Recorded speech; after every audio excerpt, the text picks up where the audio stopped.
natawa talaga ako sa sarili ko dahil yung ano, yung nag-struggle ako, I was really struggling na ano, doon sa ginawa kong ano, yung rosary ba na light, na crystal na light blue at saka puti na crystal din, na sa gawa ko ng ginawa na iniwasan kong ano, yung I tried really my best na magawa ko yung ano, yung very good ba sana na yung magandang rosary. Kaya lang maya imbis na matapos na yon, ay natalsik yung isa kasi yung palang ano, yung gawa kong ano, yung chain ba napaka-iksi kasi ganito, kasi ito in order ko, tapos pag ganyan mo yung dinevelop mo yung ganyan, ginawa mong loop, yung hindi pa masyadong na-close, kaya naalis yung isa, tapos binalik ko na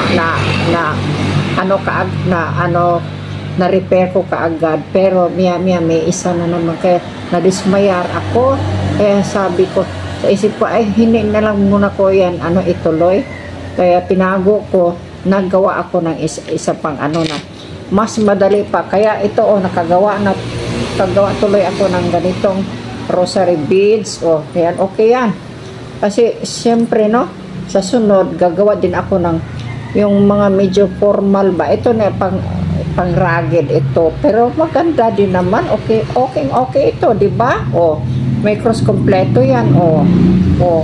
Ay salamat naman at nakagawa din ako ng ganito. Yung isa mag-aantay yon ng repair, i-repair ko yon, tapos yung iisipin ko kung anong dapat gagawin nun. Kaya sa ngayon, ito na lang ang i-presenta ko sa inyo, ha. Sana magustuhan nyo ito, ha. Okay yan, no? Okay, para sa akin okay na ito. Happy na ako na may nabuo talaga ako na rosary beads, no? So okay, thank you for watching. Bye bye.